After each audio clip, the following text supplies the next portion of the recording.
Good morning, students. Today I, Saurabh, faculty of Mount Literacy School, is going to explain the poem Wind of class 9th along with the stanza-wise explanation and central idea of the poem. So let's begin with the introduction of the poets. Here, Chinnaswamy Subramanya Bharati, the one who wrote the poet, he was a great Tamil poet, famous for his patriotism in the pre-independence era. Wind was written originally in Tamil by Subramanya Bharati, but it was translated by A.K. Ramanujan. So A.K. Ramanujan was an Indian poet and scholar of Indian literature who wrote in both English and Kannada. Well known for his translation of classical and modern poetry. The English version of this poem was translated by him. So here it was all about the poets.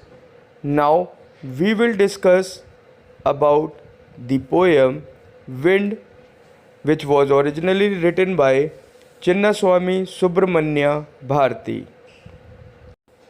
And now we will start with the introduction of the poem. So let's begin. The poem Wind is an example of modern poetry written in free verse with unequal and unrhyming lines. The poem describes the power of wind on nature and human life. The wind is seen by the poet as a symbol of adversities in life. The poet speaks about the positive and negative qualities of the wind. There are three facets of wind presented in the poem: a naughty child, a raging destructive youth, and a very helpful friend. So, here we are going to discuss about the qualities of wind in this poem. So now we are going to start with the stanza-wise explanation of the poem.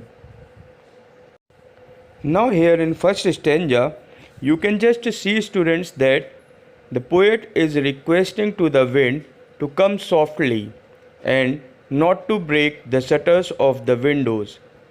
Don't scatter the papers. Don't throw down the books on the shelf. There, look what you did. You threw them all down. You tore the pages of the books. You brought rain again.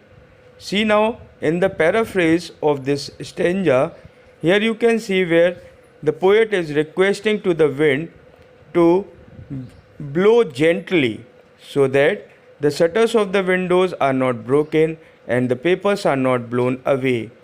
He also urges the wind not to throw the books around. Here, in the last para, you can see the poet in a stern voice asks the wind to look what it has done.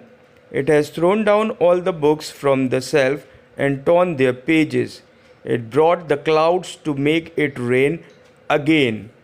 So here, this was the explanation of the first stanza, where he is requesting and telling that how the rain is destroying everything and the wind is blowing so hard that due to which it is causing lots of problem.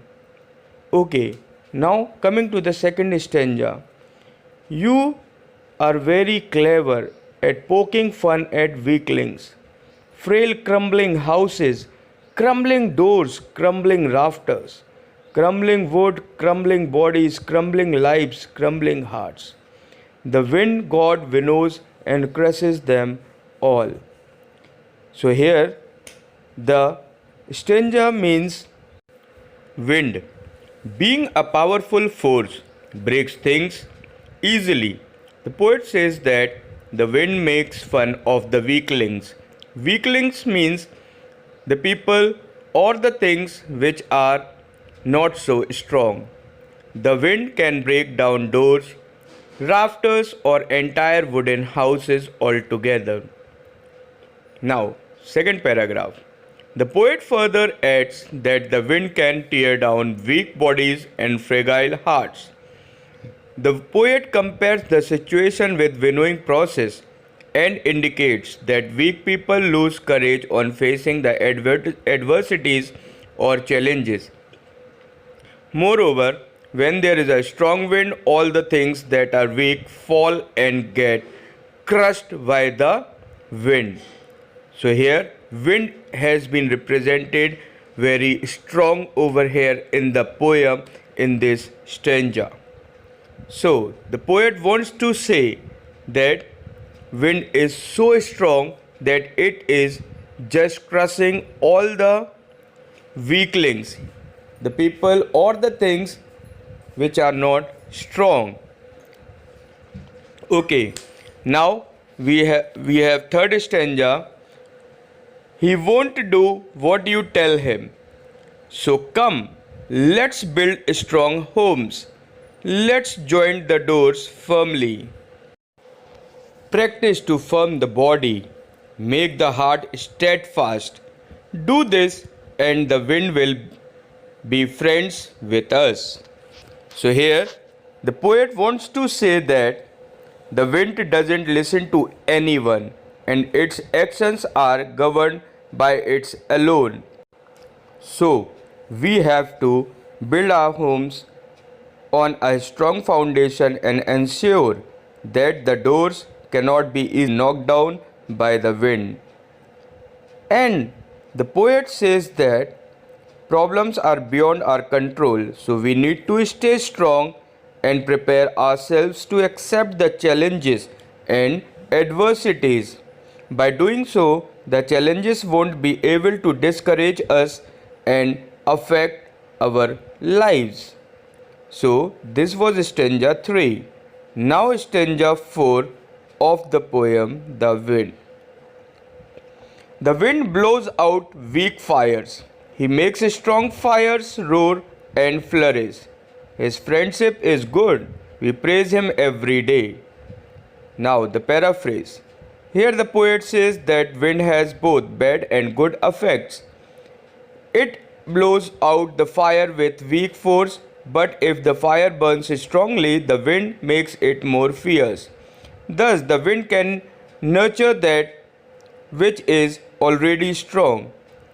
The poet gives us the message that if we surrender to adversities, then it will break us down. However, when we muster courage to face the challenges, it helps us to become a better and stronger person. Thus, challenges act as a friend in this poem. So, poet has explained that means about both the things, about bad qualities of the wind as well as the good qualities also of the wind, where it is going to help us to make ourselves strong according to the society, according to the situation. Okay, so now this was the explanation of the poem stanza wise. Now I am just giving the summary of the poem which will help you to understand it more. Okay, so let's begin with the summary now. In this poem, the poet highlights the destructive as well as the constructive aspects of the wind. He says that the wind teases and makes fun of the weak persons or things. Wind symbolizes the difficulties that one faces in one's life. Difficulties frighten us if we are weak. When we are brave, difficulties do not harm us and disappear quietly. And also, the poet advises the wind to blow slowly and do not create chaos. But since the wind does not listen to the poet, he advises us to be strong. We should build strong houses and strong windows. We should be strong in body and mind. If we become strong, the wind will be our friend. So here it shows that if we are going to be strong, then everything, all the situations will come in our side.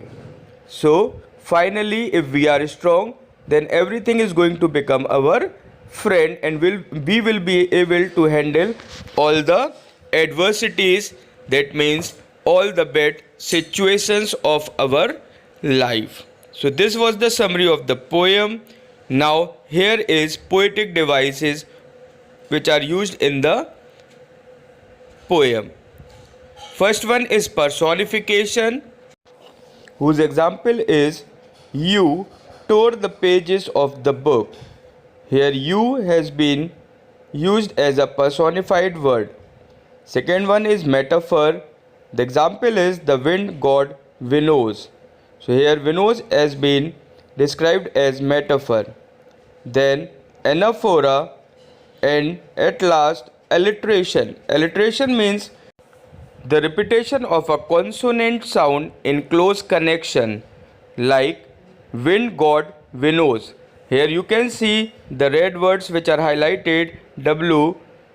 So there you can see that W has been used. That means the first alphabet of the word in the same line are used many times. So that's why it is going to be said as an alliteration figure of speech. Okay, now we will continue with the central idea of the poem. The poet through this poem wants to encourage people towards the brighter side of hardships and obstacles in life. Wind, which looks fierce and destructive, but helps strong fire to flourish, as portrayed in the poem. Similarly, challenges, though looks scary, actually help us grow in our lives and is our well-wisher, just like a friend.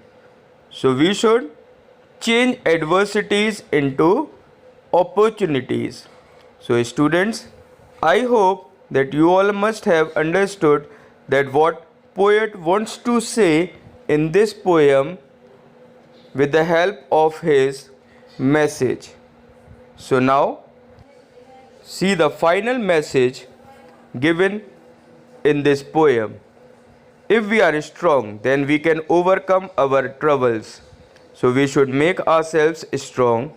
This is the central message of the poem. When the wind blows, it causes destruction only to the weak things that lie in its path. If the structures along the path are strong, then the wind cannot blow them away. The wind is a symbol of problem and obstacles which are to be dealt without fear. So students, here this was the stanza-wise explanation and the summary of the poem. Now in the next video I will give you the solutions of this chapter. So till then, thank you so much. Keep practicing and keep reading the poem. Okay, thank you so much.